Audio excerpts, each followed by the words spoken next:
It is 4 o'clock. Quorum is present. And so the meeting of the Nantucket Board of Health for May 19th is now open. Just to remind everyone that these proceedings are audio and visually recorded. We will add one agenda item to the agenda because it's a special case and it's in the interest of the person requesting this variance that we add it to the agenda because of the timing of other issues that he has to deal with, and otherwise he would have to wait another month. Mm-hmm. Do we have any comments from the public on any issues that are not on the agenda? Hearing none, we'll move on to, we have 2 meetings of minutes to review. Those were sent previously. Does anyone have any comments, additions, subtractions, edits to those 2 minutes? One from April 21st, the other March 24th. The March 24th meeting, 2 of the members were not here, so we'll vote on them separately. Does anyone have any additions to April 23rd? Any corrections? No. Hearing none, the April 21st meetings are approved by unanimous consent. The March 24th minutes, Mr. Atherton was not here, so the 3 of us, were there any comments? No. Hearing no comments, additions, or objections, the March 24th meeting minutes are approved by unanimous consent. First agenda after minutes, our waiver for summer camp bathroom from Great Explorations Camp.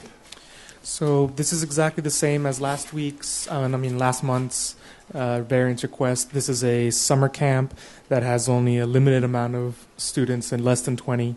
The regulation requires 2 toilets per sex to be available. They're asking for that to be brought down to the 1 unisex toilet because most of the time it's only going to be 10 children and they're going to be off-site doing field trips anyway. So they're just requesting its identical variance as last month. Comments from questions from the board? Do I hear a motion to approve or disapprove this variance? Motion to approve. Second. Any further discussion? All in favor of granting the variance for Great Explorations Camp, say aye. Aye. Aye. Chairman votes aye. Variance is approved. 60 Meadowview Drive. Just the same as the other ACOs. They're asking to be brought into the ACO agreement, do a Band-Aid repair until the sewer reaches them. Mr. Santos is here in case we have any more questions for him. Are there any questions to the Health Director, Mr. Santos, regarding this ACO request? It's very straightforward. Then do I hear a motion to approve or disapprove? I'll motion to approve. Second. Any further discussion? All those in favor of granting an ACO for 60 Meadowview Drive, say aye. Aye. Chairman says aye. ACO is approved. I need to sign that. Let me do it before I forget. So can I just ask a question, though? Yes, sir. And I think it was when I was looking at the minutes, and there was some discussion, maybe I missed the last meeting, about whether ACOs were required if they're not in a needs area and they were in the district. Yes. And I'm wondering how that carries over to this request. The last I don't one, think Meadowview is a needs areas, but it's been voted to be in the district. exactly. The last one was a little bit different than this. This one is a basic ACO where we're bringing it up to the Title V, and then they're escrowing money to apply. The last one was a person who was trying to abandon their system before so that they can sell it. It was the 50 Brewster, I believe, so that they can sell it and then tear down the house. And but it wasn't just 50 yards. Brewster that you had the discussion over last time. I think you discussed it over Kelly Road as well. I'm pretty sure, right? Or something like Yes, that. the Kelly. So ACOs used to be, it was a big deal. You had to be in a needs area, or certified by whatever, to have an ACO to be effective. I'm not making a big deal, but just because an ACO, if I'm thinking of the right thing, requires payments in. Yes. And here, if we're going to have sewer, is sewer coming to this lot? Yes, Meadowview is in the plus parcel. So why are we, I just would like to understand what we're doing. The 10 Kelly Road was a different situation also because they were putting in a new system. It's they're trying to put in the Title V system with a new construction until the I remember that. sewer comes The to sewer them. came. Okay, so they needed something to run, Wow. While They're waiting for the sewer. Well, okay. But again, anyway, it's the same sort of question in a way. this We could issue a variance to let them do whatever they're doing, right? Kind of hydraulic. yeah, this one's a hydraulic failure. Okay. Systems. Yeah. I think maybe some of that discussion was in that last meeting was people in those needs area who were technically failed Mhm. it was not necessary to get into the ACO. The sewer Because- would be coming along. If they Right. had hydraulic failures, then they needed to because it would be protected public health. Inside. Right, but isn't it different from, if you have to protect public health, I'm assuming they have to fix the system or do something now, even though the sewer's coming in 2 years or whenever we get there. But again, what's the ACO issue? They're gonna have to pay to fix the system now. An ACO, I thought the primary issue was it takes 10 years before sewer comes, they're putting in $10,000 a year. And when and if it comes, they're able to pay the betterment, or if it doesn't come, they put that towards an alternative or some other system. Yes, what makes these different were the ones last times were just the technical failures. Their system was still working. This system for today is a hydraulic failure. So are they gonna be, well, I'm This not- one's a Band-Aid repair, bringing it up But to. is it, I don't mean to press the issue, but I think of the administrative consent order as a document that required annual payments into a fund. Mhm. Why would you be requiring annual payments into a fund when they're gonna pay to do whatever they have to do today? Well, it's no Do you know what I'm different, saying? it's no different than Nantucket signing to the ACO with the money's going towards your hookup potentially if the sewer comes, or we're telling you now it's going to your, to fix your repairs. That's okay. They're in an IA area too. If that's what we're doing. Yeah. But Nantucket started, Steve, 7 years ago with ACOs. And I remember Hummock Pond was looking for ACOs and they couldn't get them Mhm. because they weren't, Because they're not going to be getting sewer well, or the no, because needs they weren't in areas. the needs area until the Yeah. study was done. And the study had to be done, anyway, you get the gist. I get the gist. Whatever you're doing is fine. And then get just another thing that set 10 Kelly Road apart was with the sale, they already escrowed money. The money is already set aside for the sewer connection. So then you're not going to be, I hate to, so you just opened up why, maybe this administrative consent doesn't have annual payments going in, or does it? You want to go ahead? It does. The problem here is that the septic system is failing. It's backing up into the house. It's ponding on the ground, and we're Right. allowing them to do a non-compliant Band-Aid repair to get them through, to make this whole thing cheaper, Mhm. so that when sewer comes in, they can, and at the same time, they're having to escrow that money that will go towards the sewer program. Mm-hmm. Okay. Okay.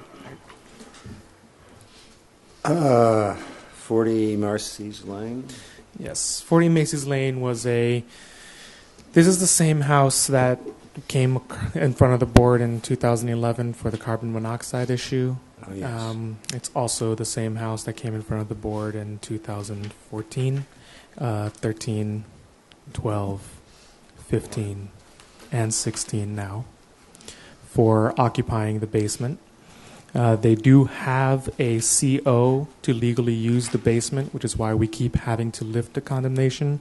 But this gentleman keeps reletting the basement, putting individually keyed door locks, 3 refrigerators, whole 9 yards. So we had to So wait a recondemn it second, he has a CO to use the basement? as a office. He has a CO to use the basement as 2 office space, a playroom, and storage space. Right, but not, But no not for living- no bedroom. not a living. No living space, period. Gotcha. The whole thing is below grade. One of the window wells opens up to below the deck. So if in the case it had to be used as an egress, unless the person somehow tunnels out from under the deck, they're not going to be getting out. So they have no means of egress in that. The second stairwell that leads up to the main house, that would normally be a second means of egress from a basement, is actually locked from the side of the main house to prevent access to the main house. So it's multiple issues. What we're doing is we're asking you to reconfirm the condemnation on this one. You'll see that the owner has been fined a significant amount this time. And just 20 minutes ago, I was speaking with town council to pursue a permanent injunction through Barnstable's court, Superior Court, to permanently render this as unusable, so that if he ever lets anyone else live down there, it'll be a criminal housing violation at that point. Questions from the board? How much was the financial penalty this time? This time it was $1,500. And he did vacate everyone, so now that the violation's not there, we won't be able to fine him more. But for every day that they were there, we could fine them another $1,500. Did they remove the materials down there, like beds and stuff that they were using? Not yet. The occupants have left, according to the police officer who was there with us. The occupants have left, but some of their things are still there, which technically is in compliance with his legal use. But we are pursuing the permanent injunction at this point. We will be at Barnstable Superior Court on Tuesday. Any other comments? No, it's just like when you have a repeat offender, it's obvious. Mm-hmm. You care less, and I just encourage us to do the, most severe enforcement action we can do under the I circumstances. think you're correct in pursuing the way you are. So what we're doing is the question that was asked of me from the town council this last time on the phone was, when the carbon monoxide issue happened, why didn't we pursue it back then? I honestly don't know. I wasn't here. But what I do know is that moving forward, this case is going to go to the courts, because this gentleman's going to be putting people in danger, and we're doing everything we can possibly on our end here to prevent any loss of life. Last time it came really close. Yes. Fine. Do I hear a motion to confirm the condemnation order? Sure. Motion to confirm the condemnation order for the 40 Masons Lane. Second. Any further discussion? All in favor of confirmation, say aye. Aye. Okay. Chairman votes aye. Confirmation order is confirmed. Mr. Chairman. And I would pursue your other plans. Okay. And I would request that we move the Millie's food truck variance up as well, so that we can, because I know the next two will That have a long time. will take some time. That's So fine. I'd request to move the Millie's one and the other variance request. Okay, so let us do Millie's food truck variance request. So right now, the Millie's, Mr. Cochran is applying for the same variance that was issued last month. The difference here is that it's a different type of mobile food truck. The Lobster Traps truck is actually a trailer that requires them to come in and connect and remove it. This one is the actual truck This that is a you truck, see there. so it can drive. So it can drive, and it can move under its own power. So I would let Mr. Cochran, if you would like to speak. Sure.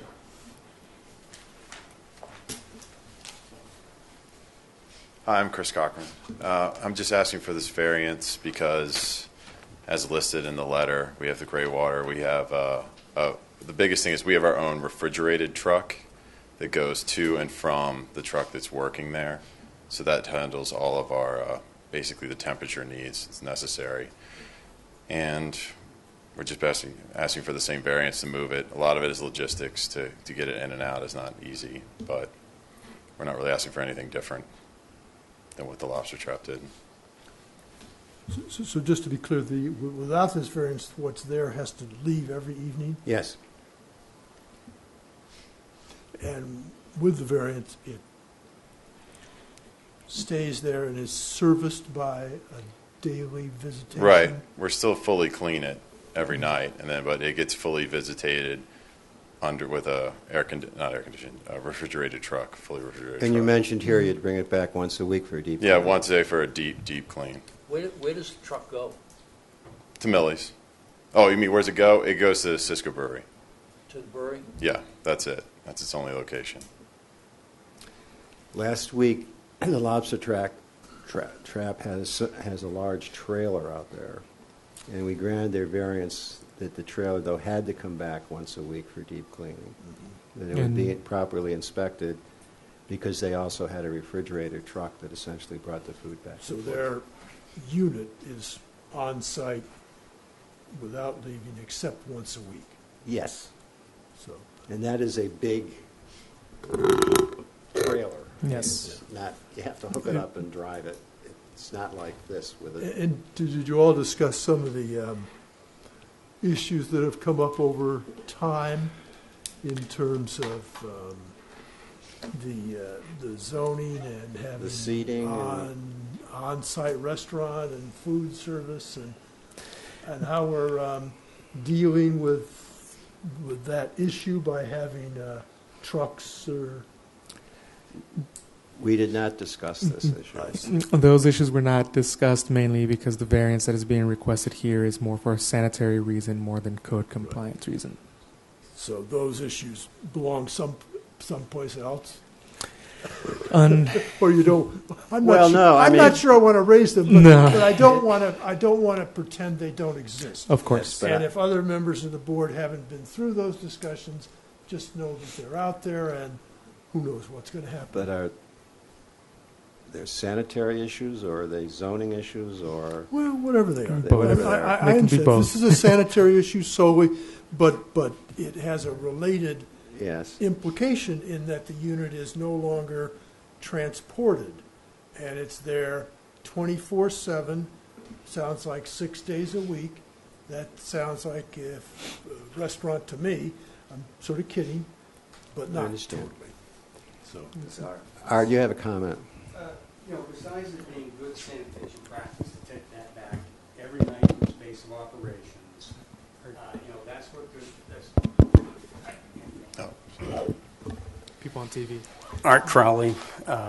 Besides it being, good sanitation practices to bring that back, that's why the code has it in there. I think we really got to look at where's this wastewater going. It's sitting there. Those tanks are full. Cisco Breweries in Hummock Pond watershed. That system out there from time to time has been stressed. They do struggle to stay within their gallons. And so, again, it would make sense for this to go back to its base of operations. Why add another step in there with another vehicle to then transport food to another vehicle? It just opens things up to more chance of error. And the difference here is this abuse. vehicle is a drivable vehicle. It is. As and- opposed to the other vehicle that's not really a vehicle. Correct, and this one here was, it's designed to drive over the road. It's registered, it's inspected, that's its whole purpose. It's mobile. Any other comments from the board? Well, I'd just like to know why you don't want to drive it back and forth. If it is a vehicle that's registered and insured, why can't you just, the guy that drives it to the position where it's going at night, why can't he just get back and drive it home? because you have another truck being driven anyway to deliver the goods. Right. Well, that truck, the delivery truck, and positioning the trucks is two different things. What we run into with the lobster trap too is that to position the trucks and to move them in and out is a logistical nightmare on a daily basis due to the fact of how busy it is there. But for sanitation reasons, I don't see why once a week is really a problem when we're having everything refrigerated, bringing it back and forth. Well, it's not that it's a problem, except the law says It's supposed to go back every single night. Yeah. And one reason to think about it that way is the other issues that we're sort of alluding that exist here. Yeah, And the closer, so if we enforce the law, so to speak, it seems to me it makes those other issues less onerous, or that's not the right phrase, but I know what you mean. you're a step away. This, to me, just gets you a step closer. And the next year, the lobster trap can say, well, I'd like a bigger trailer. And you gave me one trailer, the next one's going to be 57 feet long and have seats in it. But it's a trailer. What's the difference? Every little thing keeps going. So that's why I'm just a little bit cautious here. Other comments? I mean, my sense is there is a difference between what we did last meeting and that your vehicle moves and you can drive it. And I think we struggled with the lobster trap because it was a variance, but their vehicle does not move. It requires being hooked up. I think that's the difference of the two. And their wastewater storage tanks are And the significantly wastewater, larger. and I think that's a key point that Art brought up. That's wastewater, especially in that area. Right, so if this truck leaves every night, its wastewater is emptied out every night. Then we It won't have, starts fresh. Art won't have to sit up at night worrying about where it is. Nor Mr. Ray. And Mr. Ray. So if there's no further discussion, I need a motion either to grant or not grant this variance. Well, I'll make a motion not to grant. I think that's the consensus. Yeah, second. Further discussion? All those in favor of not granting the variance, say aye. Aye. Chairman votes aye. Variance is not granted.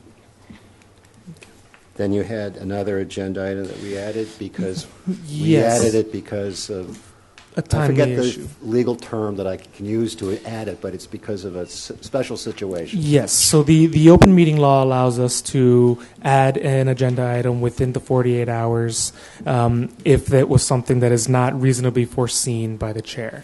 We received this variance request from Mr. Natsis, who is trying to install a gas, oil, and sand separator for his plumbing group through the Board of State Examiners of Plumbers and Gas Fitters. He has applied for the variance from them. He has been granted a preliminary approval. They need the final approval from the Board of Health before his meeting next week to get his permanent approval. So what they contacted him, and he is asking for just to see if we can approve the same variance that the state has already approved. It's a gas separator for garage. Yes, for a garage.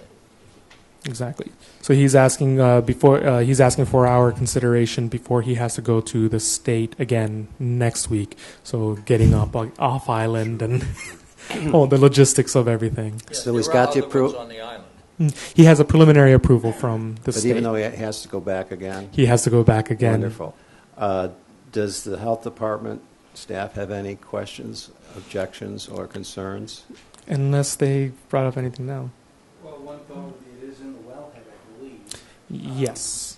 And then, again, not to make this too complicated, the thoughts of deed restriction, if they, to limiting to what he is using it for, is it already limited that way? That's all it is. The state already limits his use. He has. Yeah. Yeah, you And have what's it. the business again? Just to make sure I understand what business. His it is. business is Luke's Plumbing and Heating.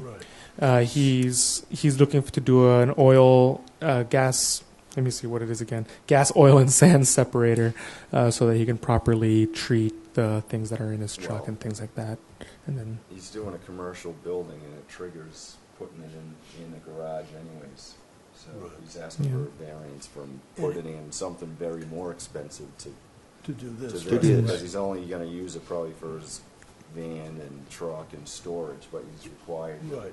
It's a commercial. It's not like an auto repair No, shop. no. where No. things are going No, on. I just wanted to No, be clear. yeah. It's very different. No, from this that. is his own personal and- kind of use Right. for his own business. And when I spoke to him in the office, I specifically asked if he was going to be doing any repairs to his vehicle or anything in there, and he said no, because this one is strictly for the equipment. And this is- the state limits that. The state will limit that exactly. And this is new construction? Yes, I what mean, I he's. looked up the lot, and is it vacant now? Or maybe he's already started? I don't know. 29 Young's Way. I On the think it's GIS that it is, corner but, you know, lot. it's I a think it's that little corner old, so lot. It's That's right down near Tacoma. yes. Okay. I think it is empty, but All right. it doesn't seem to be like it's a problem. I don't know. Now, any further discussion? No. I don't hear a lot of problems from the board. Do I hear a motion to grant the variance? Motion to grant or I'll second. Further discussion? All in favor? Aye. Aye. So we support the state's variance. Okay. Thank you. Now, what do you want to tackle first? Let's do biodegradable packaging, Yes, sir. So because there's been a lot of discussion about this outside of the board. exactly. community. So over the past month or 2 months now, we've started a concerted effort to revamp and reinstitute the whole biodegradable packaging. It came on the heels of multiple vendors on island who, despite multiple times telling them don't use plastic bags, don't use styrofoam containers, things like that, they have. Every time it came down to a fine, and once the fine was issued, then all of a sudden they can move on to something like paper bags. So after the third time with the same vendor that we dealt this with, I decided to let everyone know. We sent out an email to every licensed vendor that we have that we will start looking at this and to start phasing out the things that are not in compliance with the regulation. The regulation is actually a Board of Public Works regulation where it deems the health department as the enforcement agent. And it's been around a while. And Just to remind us, Yes, exactly. reminding me. Mr. Ray, we talked about this a couple years ago, yes? Numerous years. Numerous years, yes. So it's been a bylaw since 1990, and the regulation was revamped. And in that regulation, there's actually a specific clause in the regulation that says to be in full effect, June 1st of 2015. There has been some turnover in businesses and business licenses, and a lot of times people don't hear or pay attention to the regulation. In 2000, when it was to go in effect in 2015, were all vendors notified again, or?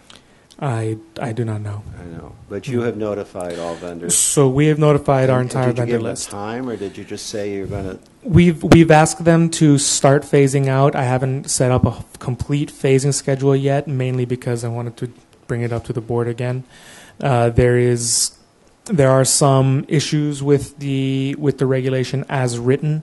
There are some things that were brought up over these past few weeks through a Trimark held a biodegradable packaging and composting packaging fair of some sorts, to vendor fair at the Nantucket Yacht Club, where they explained certain things, and it came out that a lot of the biodegradable packaging actually does not biodegrade in our landfill. So Trimark is a vendor? Trimark is one of the vendors. Yeah, the vendors like Trimark, Cisco has them, Eco Products, things like that. It came out that a lot of the biodegradable products that are labeled biodegradable don't actually biodegrade It's in a like organic landfill. food. It's the same exactly. It's the same concept. So over the past few days, I've been in conversations with the DPW director, Mr. Fee, via email, and town administration to see if, moving forward, maybe we can provide recommendations for tightening up that regulation, maybe ending up holding up a new public hearing so that we can tighten up that regulation to make things that are certified as compostable.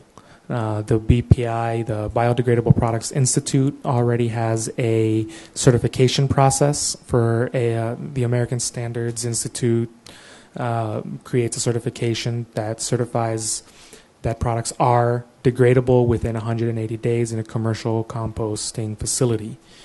So what I'm looking into is possibly providing some recommendations to change the regulation that I will bring forth to the board so that we can see and create a list of exemptions that, for example, the little cups that people put salad dressing in, to make everything go to the compostable. That, how much effect are we really having with those little things?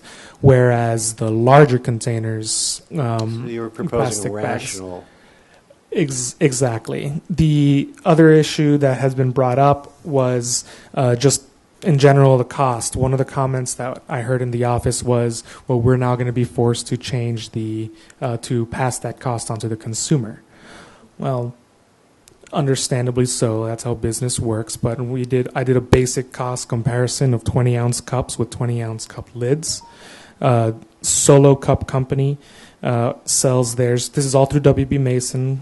Sells their amounts at 800 cups per pack at $113 per order. It comes out to about 14 cents per item. The Solo Cup polystyrene lid comes in 2,000 lid packs at a cost of $90 each order.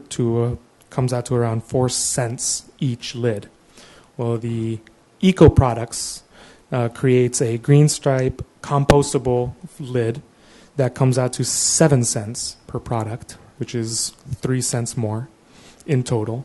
And then Green Stripe compostable cups, 20 ounces, comes out to 18 cents per product, which is a total of 4 cents more.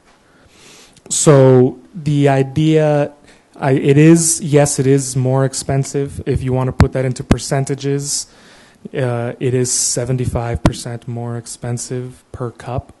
If you want to put that into a percentage like that, but that's How about as a percent of the cost of the coffee?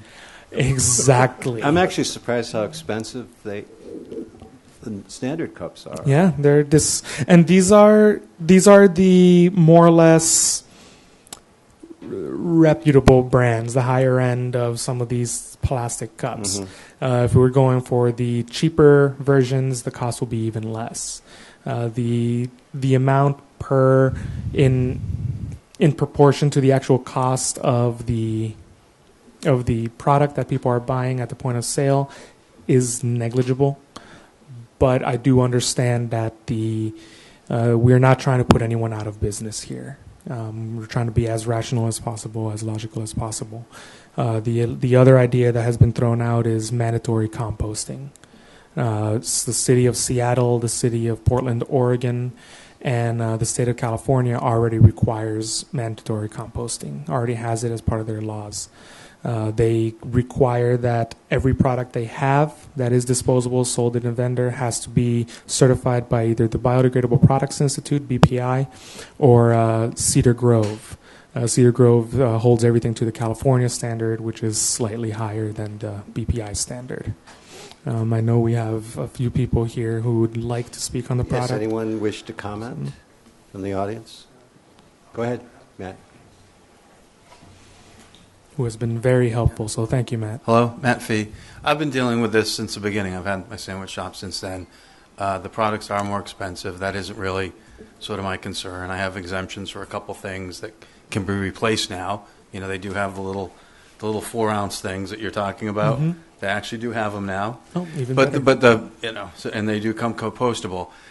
Question I asked Carr a couple years ago was, geez, let's put these through the digester. Let's see what happens. I had a bunch of them from one of the vendors.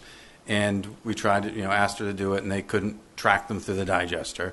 I teased her and said, well, we can track a great white through the ocean, but we can't track some stuff through a digester. I helped the Trimark guys come down and bring their stuff and show it. And it was very interesting to me because what is happening is we're trying to do something that's good for the island and positive, and in a lot of ways it has been. It's gotten rid of plastic bags and a lot of things like that. But at the same time, we're sort of mixing up our waste stream because in the real world what happens if you put the greenware with the petroleum products, then if there's a little bit of greenware in there, the petroleum products isn't recycled anymore. You put the petroleum products with the greenware, they're not compostable anymore. And so I've asked the vendors, what do you guys do? How does a place that sort of in Vermont, Burlington, Vermont, what do? And what they do is they have 20 or 30 people who sort all this different plastic out at the site. They're all volunteers there, and they sort this to get it in the right piles. If you actually sort it properly, the greenware will, in about 120, 140, 160 days, and it's either this fiber stuff or this stuff, compost beautifully, turns into beautiful compost. And if you recycle the other stuff, it recycles great.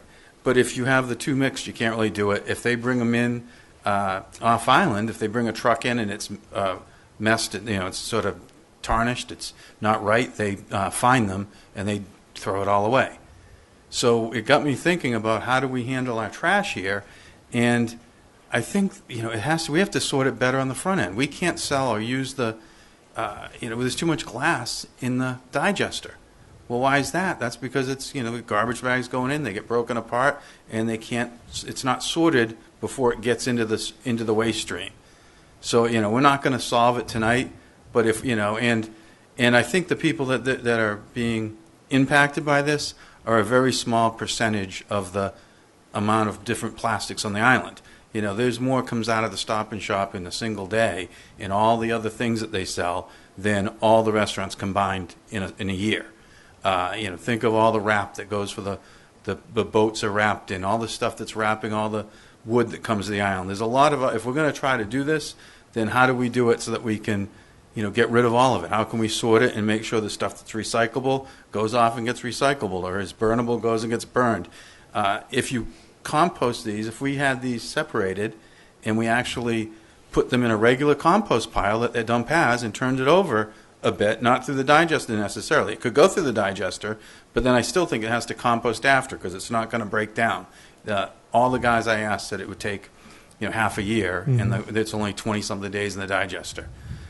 Even with the different heat levels? Even with the heat levels. They do they have a system that's down at the yacht club now. I don't know if you guys know about it. I think Roberto knows about it.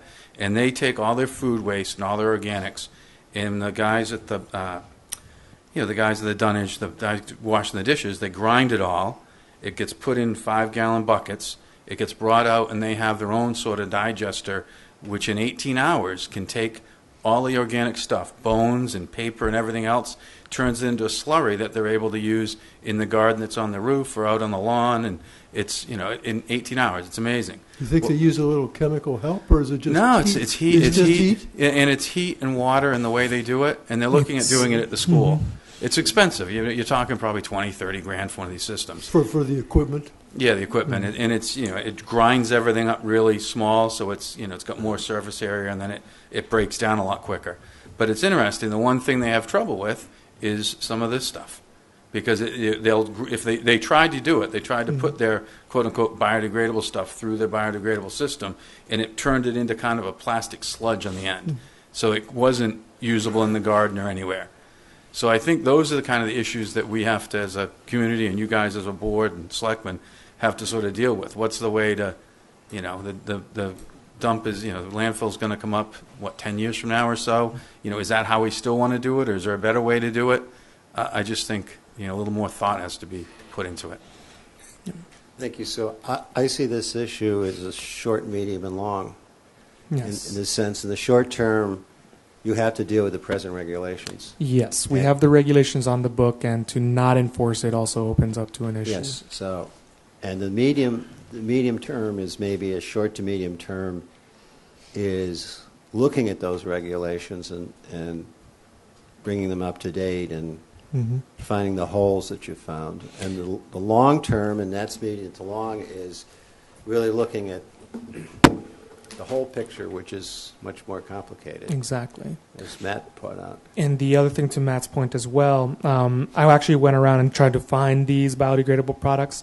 This one is one of those things that they call an eco lid by Eco Products. This is a polylactic acid plastic. It's a corn plastic. This one, just like Matt said, will biodegrade nicely. Same with this. It's just a regular plant-based spoon, and it's stamped by the BPI certification. This fork, on the other hand, is sold as biodegradable, and it's made from plant plastics, whole 9 yards. But when thrown into the digester that Matt was talking about, that the yacht club has, This only breaks down to a plastic sludge. And Eco Products already has a disclaimer on their website saying that, yes, we messed up. We're trying to fix it. They know that their utensils don't break down the way it's supposed to. And so far, they only have one set of utensils that are fully compostable, but they are at this point prohibitively expensive. So let's go through these three things. In the short term, what is your plans and recommendations about enforcing what's presently on the books? So what's presently on the books says that anything that is not styrofoam or plastic can be used. What we're finding is that everyone out there still has a lot of regular recyclable plastics. So what we're asking them is for this season, to phase it out. When you're done, don't reorder. You know what upsets me though, Richard? Didn't we do that once? Mm-hmm. Please, it sounds like I've heard this conversation before. Really? Except Richard was sitting down there, and we're going to let people have a season. I would applaud the board for taking up this particular topic. A brief history, I was told a number of years ago when we did start to bring this up that there was not enough support on the political boards of Nantucket to go forward with this, so I was stymied in that. However, I might disagree with Matt a little bit on what is out there in plastic. I have found, and through my initial complaint to my office 2 years ago, that many of the retail stores on Nantucket have allowed plastic bags to creep back into the business. If you walk Main Street, you'll find many of the stores giving out their items for sale in plastic bags. You'll also find that many food service establishments are still using plastic containers for takeout sandwiches and things of that nature. And these are replaceable by cardboard. They make cardboard cups for coffee. They've made them for 30 or 40 years. People have gotten away from them because they are thin, they might be a little flimsy, but the products, the biodegradable products are out there and can replace probably 80% of what is on Nantucket right now for takeout and non-biodegradable items. Yes, there are some issues with some of the smaller items, such as Matt pointed out, and they may have to be some exemptions. But again, this is something that I tried very hard to get through, but it just simply didn't happen through political will or whatever you want to call it. But if you have any questions, I'll be more than happy to answer them. Mm-hmm. Thank you. So you're going to give them through the season?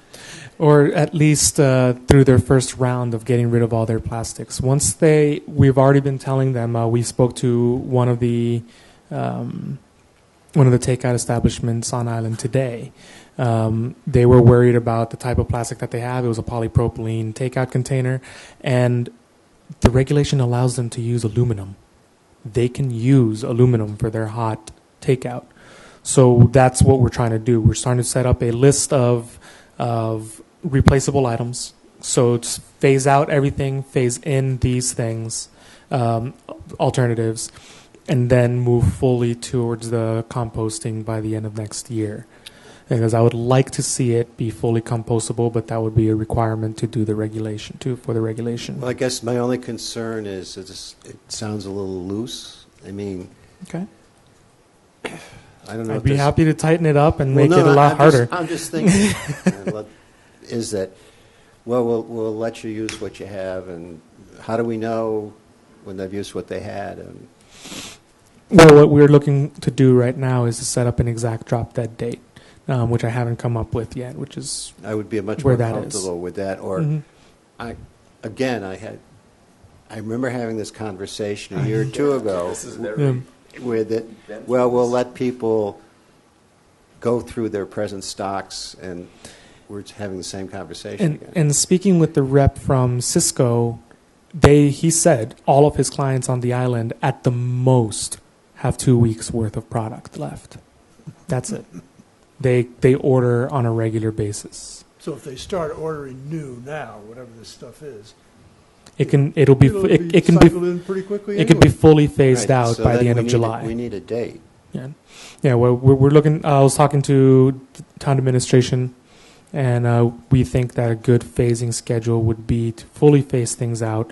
The loose one would be by October 1st.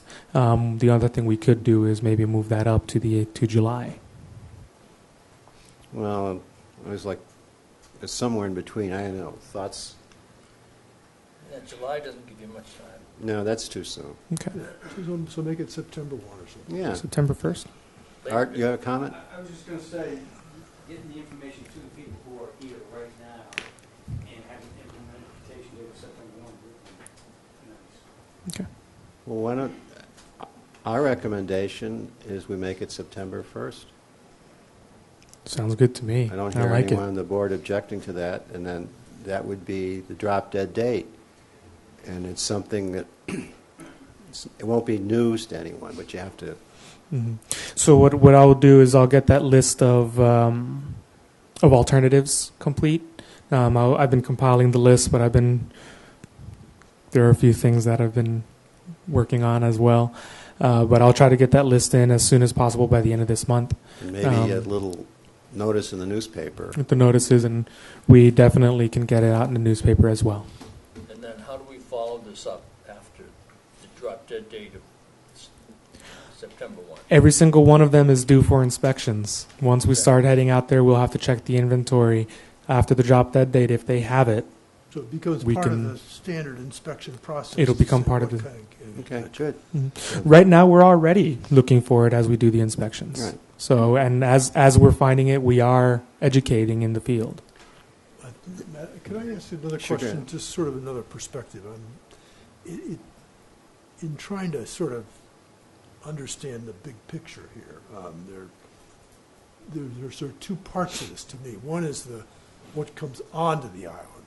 So, whatever that stuff is. It's in packaging, it's in construction, it's in restaurants, it's all over the place, whatever. Mm-hmm. So it sounds like we're trying to regulate that. Now, restaurants are something we license, but, so what about, are there other activities that we want to be involved with, or is it primarily the restaurants and the retail outlets? The bylaw and regulation as written already affects every vendor on the island, regardless of whether they're food or not. So, but that doesn't take care of everything coming on the island. Anyway, I sort of, in relation to what comes on the island, the question is, how does it get off? And, if it's packaging at Marine Home Center, it has a certain way it disappears. Mm-hmm. And if it gets into the Atherton household, it has a way to disappear. And so both ends have to be working to get what we're trying to get to, I think, if we're trying to make these things biodegradable, compostable. And I guess on Nantucket, I think of that as everything has to go into the digester unless you compost at home or compost at the yacht club. Is that sort of what our intent here? So I have to know in my residence what goes into the digester.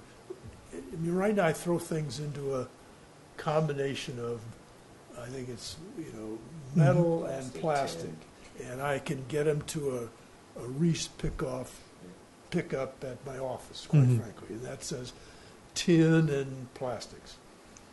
And I don't have a clue whether that, so if you're trying to make sure those are now going to become compostable, then that part of the system is going to change. Mm-hmm. Because why would I give them to Reese if I can just put them in the trash and they're going in the digester? So I'm just trying to get a bigger picture. I think that you gets. got to deal with all of this as a stream. That's why I think this long-term or medium to long-term, in the medium term, you're going to work on some tighter regulations and come back to this. Yes. But that's just on the one part, the input. Right. So But this goes Mhm. to what I call the long-term, medium term is we need an island strategy here. Mm-hmm. Yeah, I think if Matt I could, I mean, it's Matt's back up. So if I could address it real quick, I think This is well intentioned, and I agree with it. But the reality is all this stuff's going to be buried on the hill. Even if you send these things through the digest, unless you separate them at the source and put them in a composting pile, they're going to go into the digester, mixed up with a bunch of other plastic and things. It's going to go through the digester. All that stuff that doesn't compost gets screened out. They start a screen at the end, and they screen beginning and the end, and it's going to get buried up on the hill. But Matt, I understand you, but we buried on the hill has a certain connotation, and I think we ought to. At least my understanding is anything that doesn't get in the digester gets cubed up.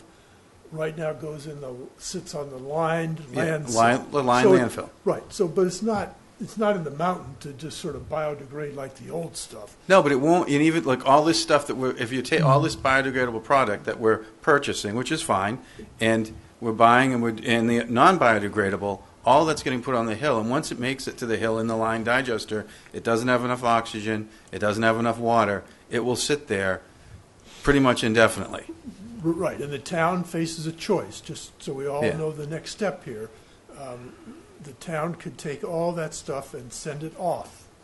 Right. We don't have to keep it here at all. No. And we face a choice very shortly to build another Right. line landfill for whatever the heck it costs to keep on with this program, and then you have to cover this stuff and all that stuff. I personally don't want to do that. I want to send all of it off island, period, Rid of it. and Right. stop this stuff so it doesn't go on the hill. No, exactly. Okay. But one of the interesting points is it takes half as much energy to do a corn cup, and you get 3 times as much energy out. So if the plan on the town was to stock it on the hill or stock it somewhere and bring it off island and burn it, well, even if you had all that type of corn, it would be better. There are certain products that aren't they haven't perfected yet. I've been trying to find plastic wrap and bread bags for years, but the stuff is so thin that it will break down within a week or 2 weeks or 3 weeks. And so you have a bunch of bags and they're printed and they're no good almost immediately. So you can't get everything that you would need from vendors Now, to make this work. it's gotten a lot better. It used to be 20 years ago, the guys would come into business and you'd buy a certain cup and you're ready to go for the season. They go out of business in a month. And then you've got a bunch of lids that don't get the cups. You bring some more cups in. It was just a mess. We had paper cups with certain lids. It's gotten a lot better. There are more choices than there used to be, and they stay in business a little bit longer. But there are certain things like plastic film. They make it, but nobody uses it fast enough. And you end up with this big block, and so they won't even stock it. Like you have to buy a pallet of it at Trimark or whoever has to buy a pallet of it, and they can't sell it fast enough. And so it's very interesting. It's degrading almost right away because it's so thin. Well, So they still things they have to, in bread bags, they can't make a decent bread bag yet, something like that. Same reason. It sits for, a half a year because you have to buy so many at a time, and they're broken down before you can even use them. So, at least they work. oh yeah, exactly.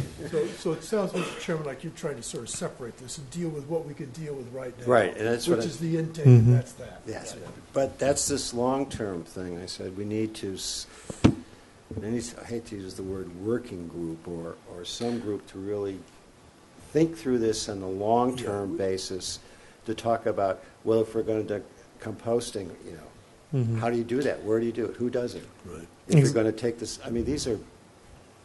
we can't solve this afternoon. But is who's going to take on the responsibility of talking about that? One of the long-term goals that I would love to work towards is a mandatory composting bylaw for residents as well. Is it what? A mandatory composting, which I'm is not sure what that means. so. The city of Portland, Oregon is a perfect example. Right now, we already separate recyclables and trash. What the city of Portland, Oregon requires is there's now a third bin, and that third bin is organics only. And you throw in all the organics in there. That goes to the off-site compost or commercial compost. They put it through their digester, This is through like their food composting. waste or something we're talking about? Food waste would be one of them. Would be is the perfect example. and then that gets composted Or corn cups. or corn, exactly. So corn cups, if everything that is being sold already on island is compostable, then in the long run, everything can go into that compost bin. But I'm also Well, I guess my question. But if it goes into the digester now, it's getting composted, why should I have to do it separately? Anyway, you can see how complicated it is. no, I That's completely what I'm understand. saying. Yeah. This is a discussion that, boy, someone needs to take Yeah, on. I think, Yeah. it becomes a goal of the community, the bigger community, and maybe the board's got to get it, and we're doing this little planning routine now. I agree with that. And the landfill is part of it, and this goes And right into that, The conversation has I started. So someone's, Yeah. I just want to make sure this doesn't again get dropped. Yeah, the conversation has started, and it's So we- it's on the radar, and it's something I feel pretty passionate about. So I'm not sure I'm going to be so letting it go we can anytime at least soon. from our vantage point, start enforcing the regulations on September Mm-hmm. 1st and tighten up the present bylaw. Mhm. And the Board of Selectmen have put this on their strategy lists. I think it's important. yeah, it If is. the dump is one of your lists, Yeah, because yeah. then you can talk about mandatory. Last night we composting. slipped the landfill into our, making a little list, landfill's in there, we got to fill out the landfill to include this issue. Because Yes, you do. Mhm. And I like the idea of just getting rid of it all. It came on the island, we ought to send it off the island. Got to get back at that. I don't know if Mr. Fee's in favor of that, I hope so. And get it, Or burn it. yeah, but, right, but we're not there yet, so in the meantime, Okay. if we face this choice like in 13 months or 10 months or 2 months, the current liner, that area is going to be physically full. And the town has to build the next one for $2 million or start shipping it off. And we ought to start, and not build that, is what I So Yeah, we need 'cause a way it's to all- keep the conversation going. Yeah, the board is going to have to come to a dead end on that, a deadline where that decision has to be made, so. Okay, so That's good. my third point, I mean, pass to the Board of Selectmen. Now, this is exciting. You all might not find this next one exciting, but I do. This is, Boy, now we're. Yeah, both of us are kind of go like. ahead, Roberta, tell us what this potential proposal for So treating mice comes. A set of scientists at MIT have reached out to us to do a presentation here on June 6th. They were supposed to send us the slides by this morning, and they didn't, so I'm going to have to call them, to set up a pilot program here and in Martha's Vineyard. They just want to do the presentation right now. We don't have to agree to it. But what they're trying to do is set up a pilot where they can isolate a gene in the mice that are a gene that is already here on island that makes the mice immune to Lyme's disease. So if they were to be hit by a tick that already has Lyme's, they won't get it. They're already immune. So by isolating that gene and either inoculating other mice or doing, transgenic mice in that way, or selectively breeding mice that are already immune and then releasing them back into the wild to evolutionarily outcompete the mice that are not immune on island in order to disrupt transmission of Lyme disease on the island. Here, stop it here. Exactly. So they would like to give a presentation on June 6th in this room here. Their request would be to 2 p.m. so then we can be open to all the public. So when I'm looking, it's a very exciting concept. I've been in conversations with Dr. Esvelt, who is the leader on this project from MIT. He, without getting too technical, he described certain techniques, genetic techniques, genetic testing techniques, and things like that was music to my ears from when I was in the laboratory, and it sounds very exciting. I don't want to get too technical here, but You don't want to get too excited. You gotta yeah, catch 10,000 mice. exactly. Yes, but I mean, there's work in mosquitoes and similar. Exactly. Now with the Zika virus, to start releasing Transgenic mice. transgenic mosquitoes. Pretty soon they'll do it to people, so watch out. Right, and just remember that, Oh, that the it's, NPR article says they're already it's doing the it. mice that are actually infected. It's not the deer. It's not the deer. And this has- Exactly. and whenever we talk about deer, it gets to be very emotional. Mhm. I don't think there's a lobbyist on this island for the mice. Exactly. And And we're not going to kill the mice. we're not going to kill the mice. So they're just trying to have this selected group to outcompete genetically.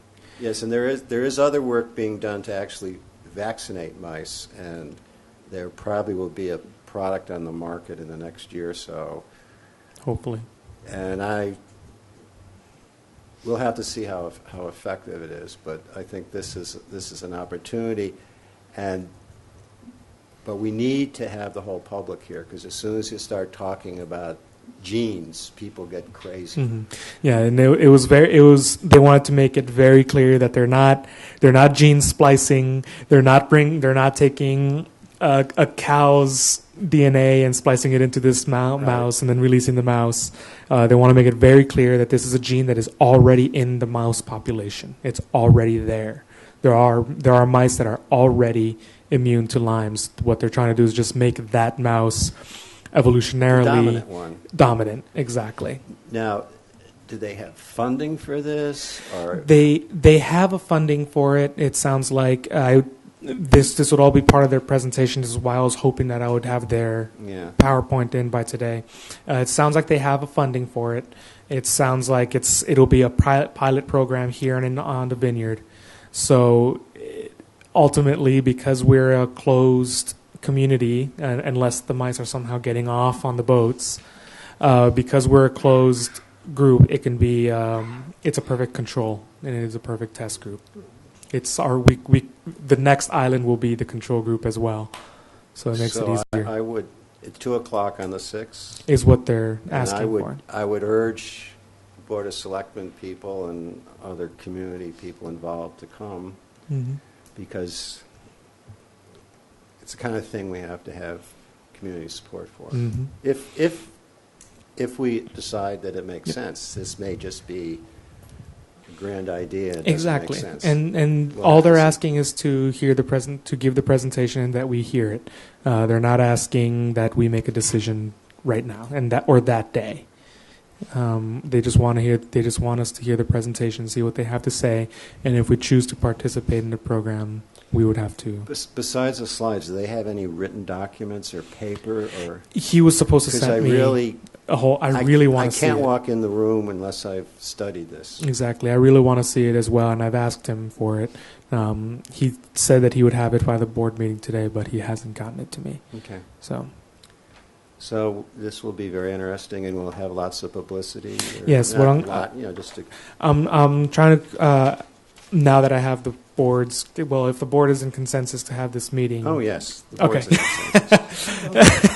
Freebie, why not? No, Okay. no That's a great no one. one's raised their hand in objection. So then I'll create a press release to be sent out to the Enquirer and Mirror as well, and I'll be working with Mr. Bridges to get this out on our social media and on the Make website it as well. clear to the paper that we have not accepted this. We have not accepted it exactly. We're not going to have crazy mice on the island. Exactly. This is just discussion. Exactly, and let the minutes show.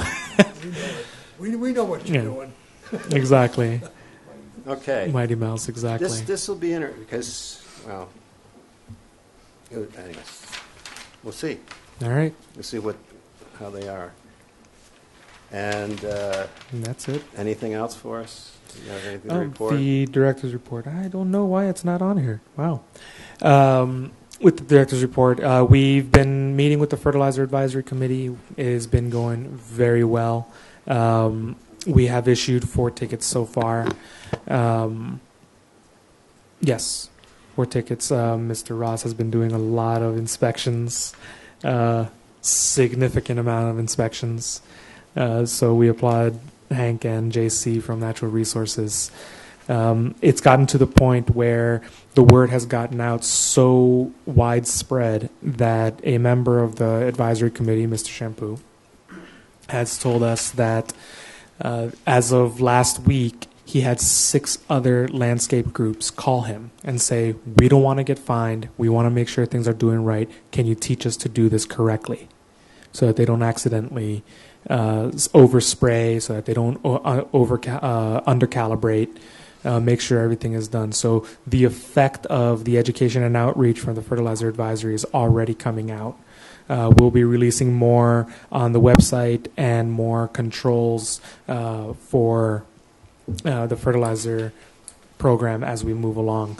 The next meeting will be on Tuesday, and at that meeting we're going to be discussing the 3 main goals for us: the education and outreach, training, and the bylaw review, the review of the regulation, so that we make sure that the regulation, any loopholes get closed. The education right now is our biggest issue. The class, as it stands, is almost a 5-hour class, and we know that has to be revamped. So we're looking at fixing that first before we do any direct changes to the bylaw or the regulation. My apologies. And then we'll be providing some recommendations for the regulations as well. On the second note, we have 2 interns starting June 1st. Emma Osbelt from the University of Georgia. She is coming through to us through the CDC and the National Environmental Health Association. Her project will be focused mostly on water quality. So what I'm asking her to do is to start help tracking down some of the O&Ms, keep more, similar idea of what Abigail was doing last year.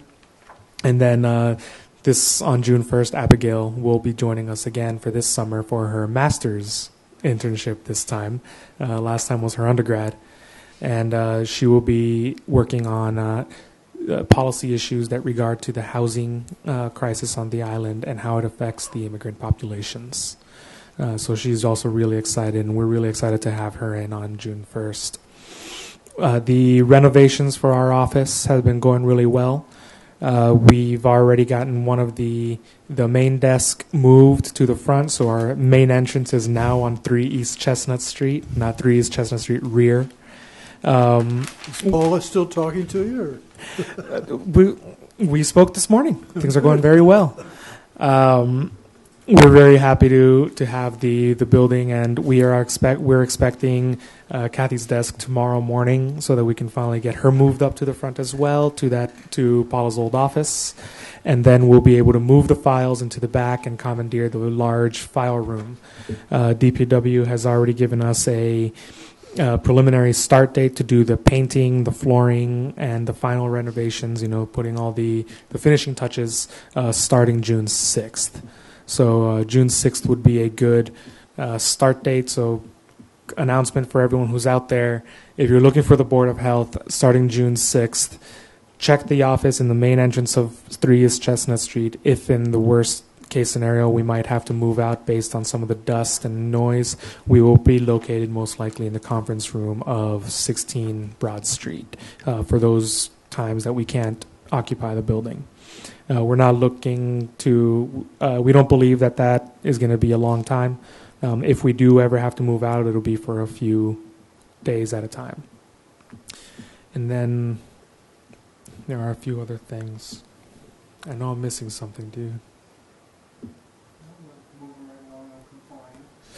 Yes, that was the thing. Last week's article in the Inquirer and Mirror. We've been, as many people know, we've been enforcing the septic bylaw, the septic regulations. We've been doing a very good effort on doing that. The article helped tremendously. There's been a lot of phone calls. I'm sure you've been flooded with a good amount of calls. Unfortunately, some people are misunderstanding the regulation in that if you're in Tom Nevers or in Surfside, right by the water, you do not need an IA. Some people don't understand that. With the way they read the article, some people think that they need to have their system inspected and they need to put in an IA. So some of that confusion we've been dealing with in the office. Steve has been really helpful with clearing that as well when they call him, and same with the other inspectors as well. Of these 6 people mentioned in the in the article. For sure, to my knowledge, I've received 2 letters from on-island engineers saying they've contacted me, we're working on it. Unless you know of more, I only know of the 2. Yeah, not off the top of our head. So it's getting information out there. So now we're getting really close to getting to the maintenance, the maintenance part of it, where we're now getting to the circle. The other part that we would like to show, let people know about with the septic regulation is Nantucket and Hummock Pond are coming next. Right now we've been making our focus on the harbor watershed, but now that we're starting to get compliance in, we'll be able to start bringing in more of that focus. So we're not done. It's a lot of work that we're doing, and the staff has been really incredible in helping us in getting everything up and running. And the electric vehicle, has over 1,000 miles on it, and we've only had to refill it once. So we're really happy with it. Just a quick follow on the septics, the computer program, we got everything input now to this Barnstable system or whatever, and we're happy, pleased as punch, or what's the status? Very pleased right now. Right now, I think we got 254 IAs permitted. Mm-hmm. Somewhere around 150 in the ground. The other 100 are in progress to be in the ground. And of that 150, I think only 27 don't have O&Ms at this point. So we've come a long way. That's even a maintenance program? Operation and maintenance agreement. program. Yeah, they've got operating and maintenance agreements. Only 27 don't, and we're working on compliance with Tracking them that. down. Good. Anything else from the board? I just want to ask Rick, is there anything from the selectmen, where are we with as far as the sewers getting drawings, or where are we with that? Is everything moving along? Well, I think we had 2 or 3 contracts last night related to people who will be responsible for the design of the new sewer system that we just approved at town meeting. And I'm trying to remember the time frame, but that's going to take, 12, 18 months? I mean, it's going to take a while just to design the thing. But we're underway. There were a contract, and I forget the name of the firm, but they're a very large, well-known firm in the business. And we also approved a contract for a project manager overseer. So we got started, if you will, Jim. Okay. Anything else? Hear no objections, we'll adjourn.